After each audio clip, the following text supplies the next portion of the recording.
Good morning, children of class 11th. Today, let us look at the fourth chapter of Kingdom Monera. If you remember, class 11 students, that the Kingdom Monera that we studied about in the second chapter, which was named Systematics and Five Kingdoms of Life. Monera includes prokaryotic single-celled organisms, commonly known as bacteria. Their characteristics are as follows. The bacterial characteristics are as follows. Presence of a naked and circular strand of DNA that serves as chromosome. We see here. If we look at this diagram, this is a rough diagram of bacteria.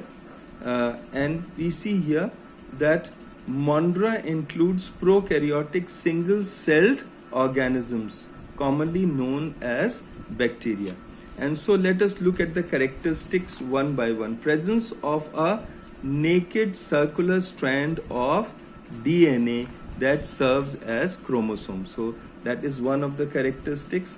Then the second characteristic is that they generally lack, this bacteria cells, they generally lack enclosed organelles. All the organelles inside the cell, they are not enclosed by membrane, and these organelles are like mitochondria, lysosomes, peroxisomes, endoplasmic reticulum, and true nucleus is not found.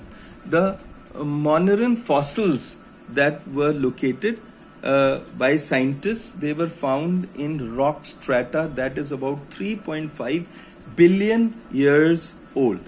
Then we see that Monerans are bacteria which are omnipresent, or they are found in almost every kind of possible habitat. This is because they can withstand great extremes of temperature. They can withstand high temperature or very low temperature, or they can live in moisture, they can live in acidic environment, and they can also live in saline environment where lot of salt is involved. Then some adapt to normal aerobic environment, while others in absence of oxygen or anaerobic environment. Then they can exist in hot springs and even can survive below freezing points, as in the Atlantic ice areas.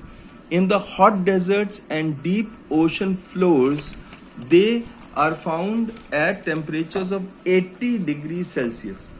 The Moneran groups, Monera are usually divided into two broad subkingdoms, which we see here.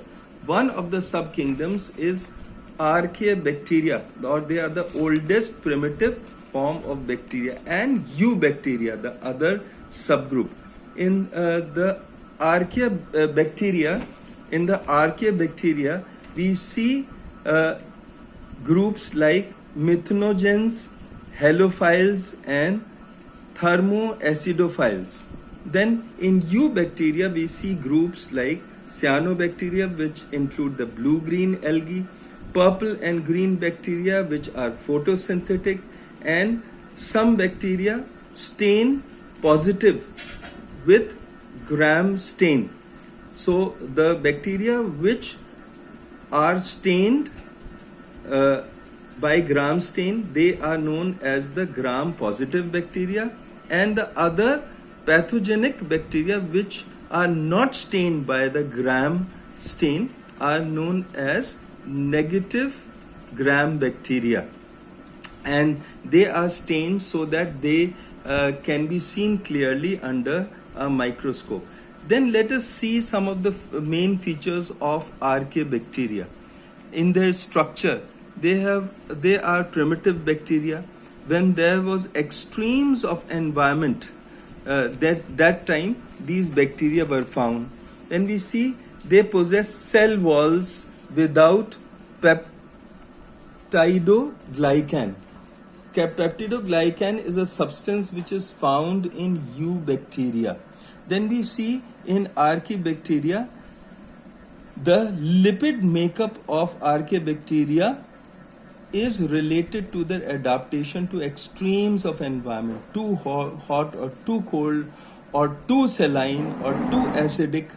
And we see that the phototrophic forms use the pigment bacteriorhodopsin.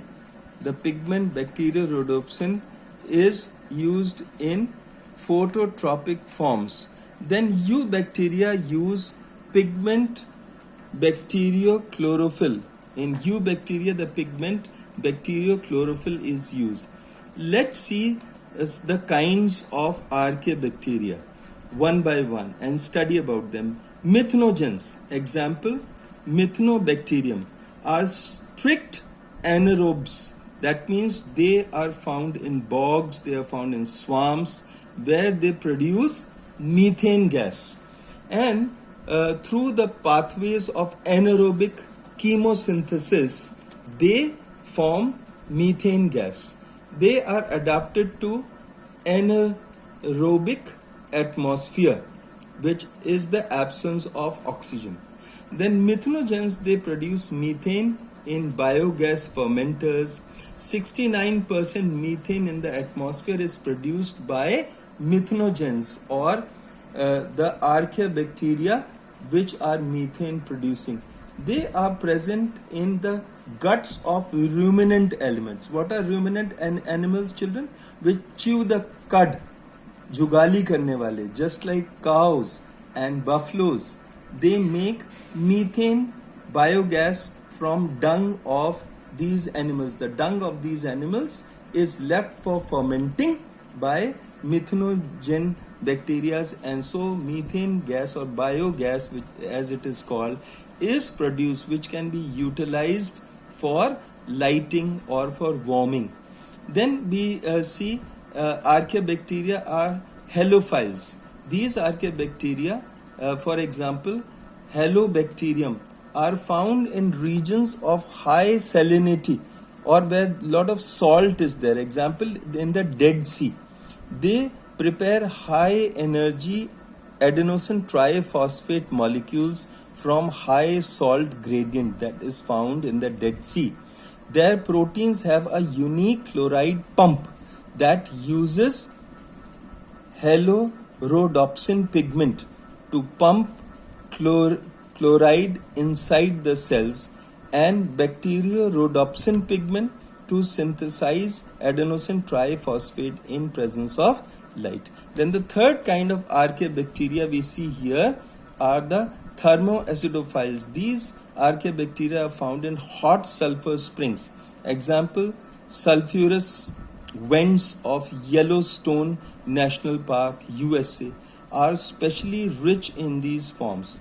They thrive in high heat and low pH conditions. At 80 degrees Celsius temperature, they oxidize sulfur to produce sulfuric acid. Example of thermoacidophiles is sulfobius, is one of the examples of the archaebacteria thermoacidophiles. Then let us come to bacteria. The bacteria, these are prokaryotic cells.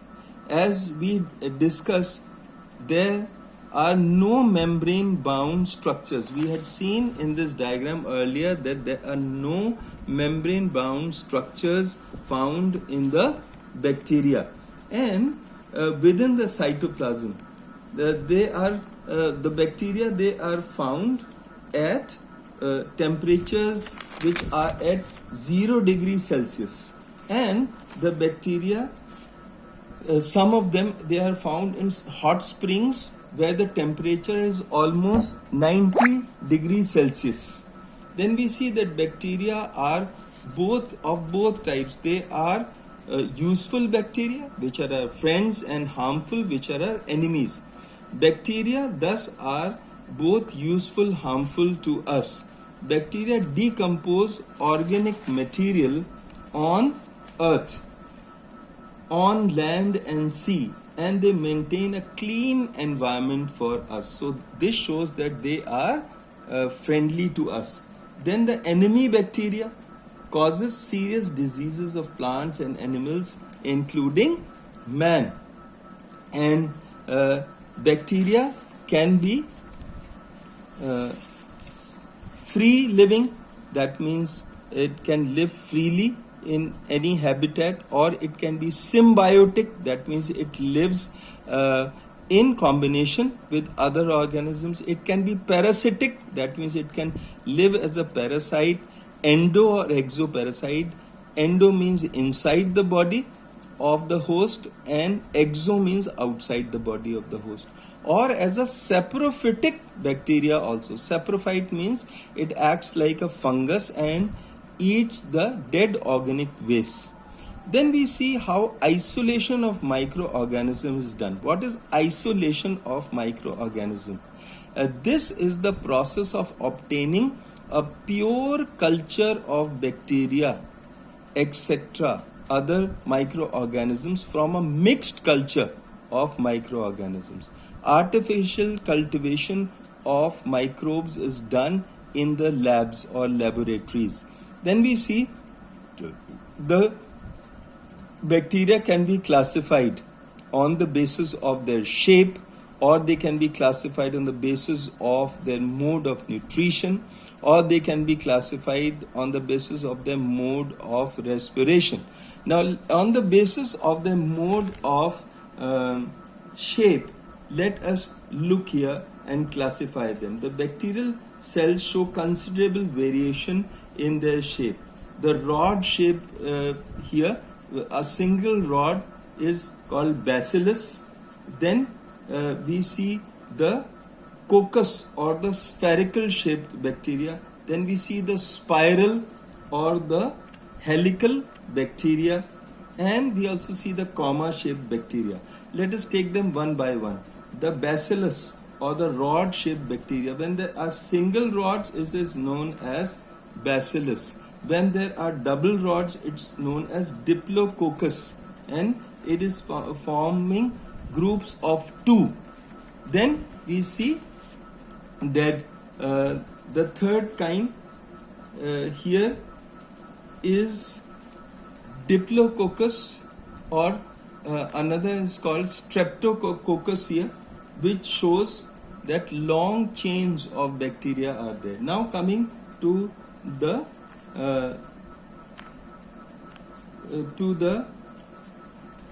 coccus bacteria here. These are spherical. We see here the micrococcus, which is spherical. Then we see the diplococcus here.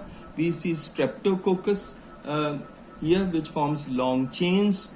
Then we come here to see spiral or helical bacteria here, and the example is spirillum, which have got one or two flagella on the end of the rods. We see here.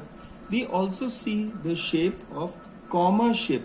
This is known as vibrio, which is a single large flagellated bacterium.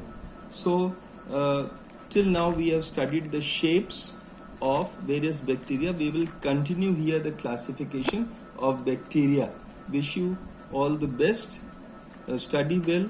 Finish your assignment that I sent for you for this chapter, and wish you all the best. Thank you.